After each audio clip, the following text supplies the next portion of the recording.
Eu percebo a ideia do plano de estrutura, percebo a ideia do plano de estrutura como um elemento para lançar uma discussão sobre um problema importantíssimo da cidade, que é a frente marítima e fluvial naquele trecho. Não percebo o entendimento que é dado a esse plano de estrutura, porque isso, portanto, gostava de perceber sobre. Gostávamos de dar mais tempo e podemos alargar no limite até ao fim da primeira semana de janeiro. Nós temos um problema, a candidatura tem que estar fechada até ao fim de janeiro. É essa a razão.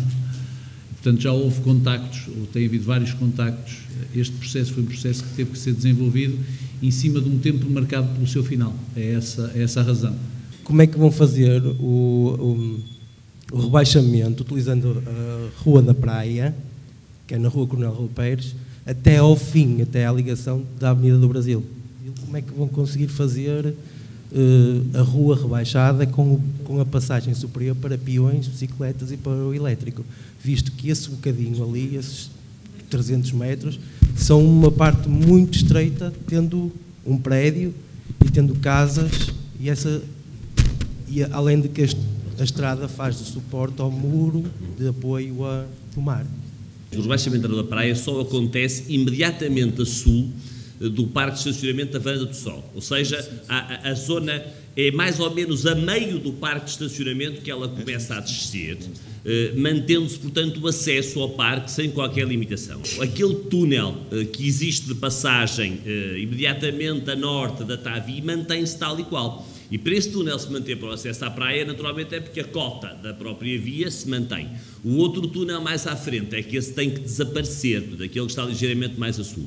Mas o acesso a essa rua é pleno. Ora bem, eu julgo que a resposta está mais ou menos dada, mas só para avivarmos aqui, talvez com mais clareza, aquilo que há bocadinho falámos, realmente se trouxe onde está a apontar e que tem toda a razão nisso.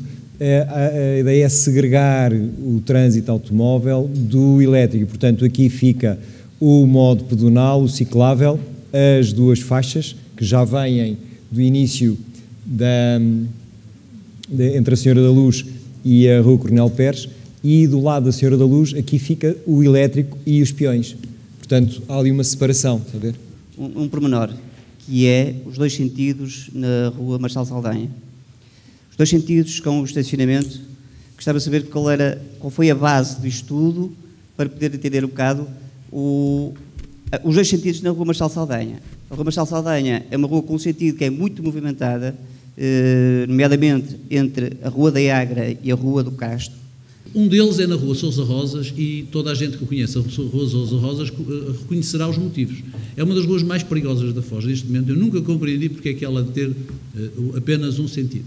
Passa a ter dois sentidos e julgo que vai, só por si, também reduzir algum do peso específico que existe no trajeto sul-norte relativamente à Marçal Saldanha.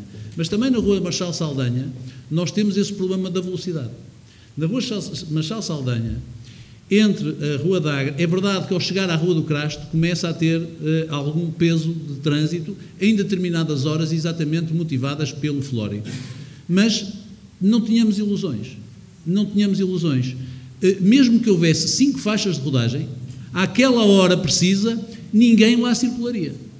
E, portanto, nós não nos podemos comover com a necessidade das pessoas quererem parar à porta. As pessoas têm todo o direito de ter as crianças nos seus colégios e os colégios têm todo o direito de terem a sua atividade. Mas têm que encontrar fórmulas como encontram os colégios em todas as cidades civilizadas do mundo para que as crianças entrem em segurança e cheguem em segurança às salas de aulas.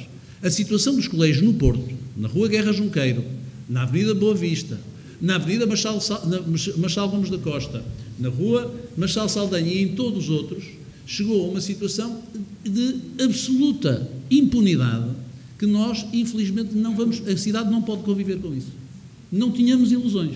A cidade não pode conviver com essa forma. E nós acreditamos exatamente que aqui é o facto de haver dois sentidos que vai propiciar exatamente um comportamento mais adequado por parte das pessoas que lá levam as crianças. A cidade tem que disciplinar o trânsito e as atividades económicas, quaisquer que elas sejam. Uma das matérias que nós estamos a estudar já agora é a questão do transporte escolar na cidade do Porto. E isso poderá vir a ajudar. Agora, Esta circunstância é uma circunstância que nós, infelizmente, não podemos resolver. Quando se olha a dimensão da Marchal, da Rua Marchal Saldanha, há uma coisa que é certa. Até ao cruzamento da Rua do Crasto, ela tem claramente capacidade para ter 2 sentidos. E, principalmente à noite, nós vamos diminuir ali a velocidade do trânsito. A minha questão é apenas uma. A Avenida Brasil, neste momento, é o eixo estruturante que liga a zona ribeirinha à cidade de Matosinhos e vice-versa. Portanto, tem uma função muito especial no que diz respeito ao trânsito de atravessamento. Eu queria saber, a minha pergunta é apenas esta, até que ponto este estudo, que me parece bem orientado, se compagina com a via estruturante que está prevista desde os anos 60 no Plano Osel, que é o atravessamento desde a Praça do Império até a sua ligação à Avenida Afonso Henriques em Matosinhos, nomeadamente no troço que muito se falou na última década da Via Nuno Álvares. O que acontece naturalmente é que nos eixos norte-sul, aquilo que está a acontecer neste momento é, se quiser, uma sobrecarga excessiva nas vias atlânticas. Logicamente que, como sabe, um dos modelos que tinha sido apresentado para a Via Nuno Álvares permitiria resolver isso, que era a Via Nuno Álvares ser, além de ser uma via, ser também um eixo fundamental para o metro. E aí sim, voltaria a ter, esse percurso voltaria a ser estruturante. Ou seja, nós iríamos recuperar através do metro a via estruturante de que fala. Já não com automóveis, mas com o metro. E nós temos a esperança fundada de que nós não havemos de abandonar, não sei se vai ser para mim, mas espero que seja para a geração dos meus filhos, havemos de ter um metro que faça essa ligação, ou seja, de Matosinhos, junto ao Porto de Leixões, passando não sei bem como pelo Parque da Cidade, há várias ideias para passar no Parque da Cidade, mas pode, não é impossível, e que depois sim faça todo esse eixo, que faz a ligação à Praça do Império e que depois faz esta zona, passa aqui à porta, estamos aqui numa zona extraordinariamente importante, que passa por uma zona muito habitada, que vai fazer a ligação ao Campo Alegre, que depois fará a ligação ao Palácio Cristal, que depois passará pelo Hospital de Santo António e acabará em São Bento. Mas a via estruturante do futuro que nós queremos é essa via estruturante. Nós não podemos continuar a pensar em cidades em termos de criar autoestradas. Agora, com certeza que relativamente àquilo que é hoje a Via Nuno Álvares, é necessário, no nosso entender, é necessário tecer um conjunto de arruamentos que, exatamente por causa deste projeto estruturante, nunca ficaram definidas. E, nesse aspecto, o Sr. Vereador do Urbanismo tem estado a trabalhar e, em tempo próximo, anunciá-lo-emos. Mas pensar numa via estruturante, aquela como está a pensar, ou seja, um atravessamento de automóvel pesado no Parque da Cidade, seguramente enquanto nós cá estivermos, não. Seguramente nós não teríamos forma de o descarregar. Fazer um túnel debaixo do Parque da Cidade não creio que seja para a nossa bolsa. E, portanto, Sr. Engenheiro, pense mais em via estruturante em termos de metro e nós estaremos, creio, a viver melhor. Nomeadamente, a proposta de eliminação do pequeno túnel de acesso à praia da Travessa de São Bartolomeu, se tomaram em linha de conta que é, digamos assim, o acesso tradicional das festas de São Bartolomeu à praia. Obviamente que admito que possa alterar aí alguma coisa, mas realmente é um evento já muito antigo e que terá, na minha opinião, de ser considerado, pelo menos de ter uma proposta alternativa. Sendo que, julgo saber, existe uma aposta clara em manter esse evento ou até de o promover. Ainda relativamente, portanto, isto tem a ver mais com o arranjo da frente marítima, claro. Relativamente agora à circulação, gostava de saber o que é que está pensado para a praça de táxis do Mercado da Foz, na Rua da Cerca, porque me parece que é uma situação mal resolvida há muitos anos e que causa, inclusive, enfim, tensões locais. Como eu disse na apresentação, nós temos previsto intervir, reperfilar todo o triângulo central em frente ao Mercado da Foz. E o estacionamento ali será feito longitudinalmente, o que para a Praça de Táxis não será muito vantajoso. Portanto, iremos ver se, com a reformulação que pretendemos fazer ali, se conseguimos uma melhor localização e, efetivamente, retirá-los daquela pressão que agora tem ali e reorganizar aqueles. Sobre o túnel que fala, agradeço muito a sua opinião e é mesmo desta sua opinião que estamos à procura e explico porquê. O túnel não pode estar sempre aberto. Vamos lá ver, o túnel, a cota da Coronel Raul Pérez baixa para a Rua da Praia, mas mantém-se a cota atual, não é? Para os peões e para os ciclistas, até porque aquela obra é também uma obra de defesa marítima, não é? E o túnel, bom, esta rua deixa de fazer sentido, quando muito passa a ser uma passadeira. Agora, nós não podemos ter durante o inverno esse túnel aberto, porque de facto o mar chega aos automóveis a passar, não é? E vimos o que aconteceu, a APDL teve lá pôr uns big bags com areia para proteger. Agora, parece-nos absolutamente normal que na época balneária ele exista, e portanto o que tem que haver ali é uma comporta, e assim como nós lá montamos as casas de banho e outros aparatos, não é? Que no dia 15 de junho essa porta seja aberta. Não é uma qualquer porta, tem que ser uma porta muito resistente, mas eu direi que o plano pode perfeitamente considerar essa hipótese e depois, se quiser, projeto ela ser mais detalhado. Obrigado. Quanto vai demorar? Eu moro aqui e imagino que não vão ser umas obras fáceis. Nós, a partir do momento em que temos um plano, aquilo que lhe posso dizer é que nós não vamos fazer isto de uma vez.